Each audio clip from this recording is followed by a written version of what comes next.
Friends, ఈరోజు ఎట్లా ఉన్నారు? ఇదిగో ఈరోజు గోంగూర కూర చేసి చూపిస్తున్నా మీకు. శనగపప్పు పల్లీలతోటి సూపర్ టేస్ట్ ఉంటుంది. చూడండి, ఇదిగో ఒక 3 పావులు నూనె వేసుకుందాం. టేస్ట్ బాగుంటుంది. ఇట్లా పల్లీలతోటి శనగపప్పుతోటి గోంగూర చేస్తే సూపర్ టేస్ట్ ఉంటుంది. కొంచెం ఇది ఆయిల్ ఎక్కిన తర్వాత మనం పోపు దినుసులు వేసుకుందాం. చూడండి, జీలకర్ర, శనగపప్పు, అది మినపప్పు వేసుకున్నాం. తర్వాత పచ్చిమిర్చి, ఉల్లిగడ్డ.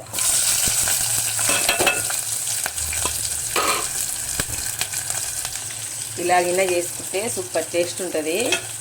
చూడండి, ఒకసారి ట్రై చేయండి, బాగుంటుంది. నేను చాలాసార్లు ఇట్లా వేసాను. మా పిల్లలకు చాలా ఇష్టం. ఇట్లా చట్నీ నూరిన దానికన్నా ఇట్లా కూర చేయడం చాలా ఇష్టము. మీకు కూడా నచ్చుతుంది. చూడండి, ఇలా వేగుతున్న తర్వాత ఇట్లా ఫ్రెష్గా ఇప్పుడే దంచుకున్న అల్లం వెల్లుల్లి పేస్ట్ వేసుకుంటున్నా. వేసుకొని కొంచెం ఫ్రై అయ్యే దగ్గర, పచ్చి వాసన పోయే దగ్గర వేపుకుందాం.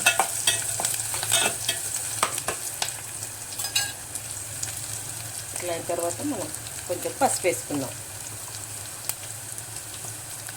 పసుపు వేసుకొని దీన్ని కలుపుకొని,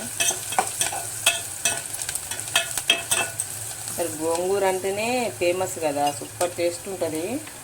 ఎట్లా చేసినా టేస్ట్, దాని టేస్ట్ మాత్రం పోదు, సూపర్ టేస్ట్ ఉంటుంది. ఎట్లా అయిన తర్వాత పల్లీలు, పెసరపప్పు నానబెట్టిన నైటు ఇలా వేసుకొని కలిపేసుకున్నాం. పిల్లలకు పల్లీలు, పెసరపప్పు కూరలు వేయడం వల్ల సూపర్ ఇష్టం అని తింటారు, బాగా ఇష్టపడి. మా పిల్లలు అయితే అసలు ఇవి వేస్తే ఇంకా కూర అసలు మిగిలియరు.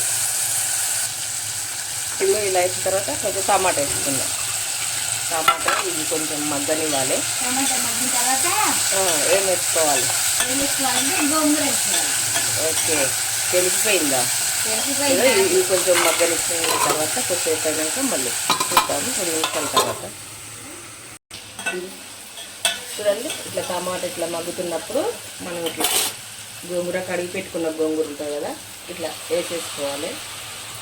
ఇట్లా వేసుకొని ఒక 2 నిమిషాల తర్వాత ఇంకా మగ్గుతుంది. మనం ఇంట్లో వాటర్ గీటర్ ఏమి అవసరం లేదు, ఇదే దగ్గర పడుతుంది. అప్పుడు మనం కారం వేసుకుందాం. ఒక 2 నిమిషాల తర్వాత చూద్దాం. చూడండి, ఇట్లా కూర ఇట్లా మగ్గిపోయింది కదా.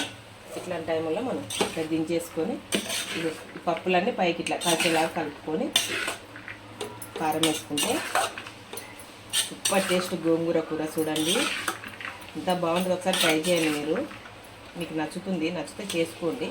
ఇదిగో ఇలా ఉన్నప్పుడే మనకి రుచికి సరిపడేంత, మీరు ఎంత కారం తింటారో అంత వేసుకోవద్దు. గోంగూర జర పుల్లనే ఉంటుంది కాబట్టి నేను కొంచెం ఎక్కువ 2 స్పూన్లు వేసుకున్నాం.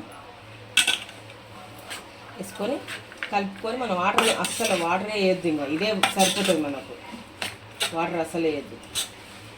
ఇట్లా ఫ్రైలాగా చేసుకోవాలి. చపాతీలు చేసుకోవడం వల్ల, జొన్న రొట్టెలకు సూపర్ టేస్ట్ ఉంటుంది. ఇలా పెట్టుకొని మళ్ళీ మగ్గించుకుందాం. కూరలాగా కావాలనుకుంటే ఒక చిన్న గ్లాసు వాటర్ వేసుకోండి. ఇంకా వద్దనుకుంటే ఇట్లనే పెట్టేసుకోండి, బాగుంటుంది. నేనైతే ఇట్లా వదిలేస్తున్నా. చూడండి, ఇట్లా మూత తీసి మనం ఉప్పు వేసుకోలే కదా, కొంచెం సరిపడంత ఉప్పు వేసుకుందాం. ఇట్లా ఉప్పు వేసుకొని కలుపుకుందాం. అట్లే కొంచెం 1 స్పూను ధనియాల పొడి వేసుకుందాం. ఇట్లా ధనియాల పొడి వేసుకొని మనం కలిపేసుకుందాం. మనం వాటర్ ఎందుకు వేసుకోవాలంటే గోంగూర కడిగినప్పుడు వాటర్ ఉంటుంది కదా, అదే వాటర్ తోటి మనకు వాటర్ లాగా తయారవుతాయి. అంతే, మనం వాటర్ ఏమి వేసుకోవసరం లేదు. చూడండి, ఇంకా రెడీ అయిపోయింది. మనం దించేసుకుందామండి. చూడండి, ఇట్లా రెడీ అయిపోయింది. ఇంకా ఆఫ్ చేసేసుకొని మనం ఇంకా చపాతీలు కానీ ఏదైనా ఉంటే పెట్టుకొని తినొచ్చు. హ్యాపీగా ఎంజాయ్ చేసుకుంటూ తినొచ్చు. ప్లీజ్ నా ఛానల్కి నచ్చినట్టయితే లైక్ చేయండి, షేర్ చేయండి, కామెంట్ చేయండి. సబ్స్క్రైబ్ చేసుకోవడం మాత్రం మర్చిపోకండి ఫ్రెండ్స్, ప్లీజ్.